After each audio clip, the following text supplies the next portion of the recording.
Samantala, pag-uulat mula naman sa impilan ng 91.9 FM, Marian Radio, CMN, Cagayan de Oro City. CMN Live Nationwide. Lorenzo Luzon, magandang araw sa iyo.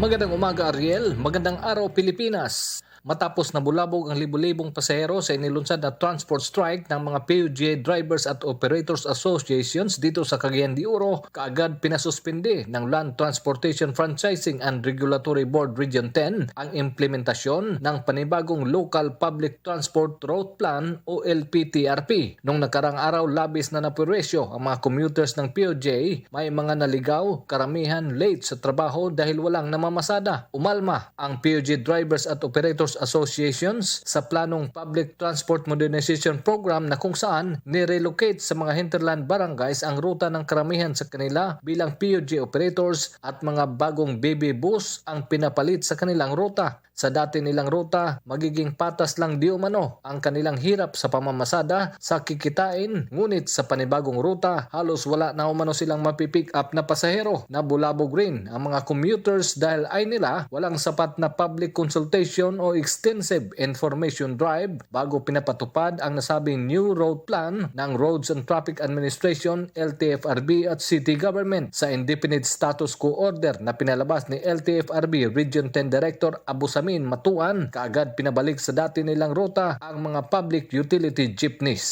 At kaagad namang bumalik sa normal ang serbisyo ng public transports sa Cagayan de Oro. Mula rito sa 91.9 FM, Marian Radio, CMN Cagayan de Oro, Lorenzo Luzon, nag-uulat live para sa CMN Pilipinas.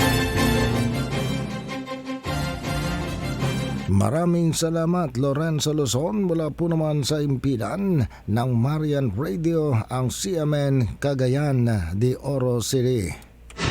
CMN Live Nationwide.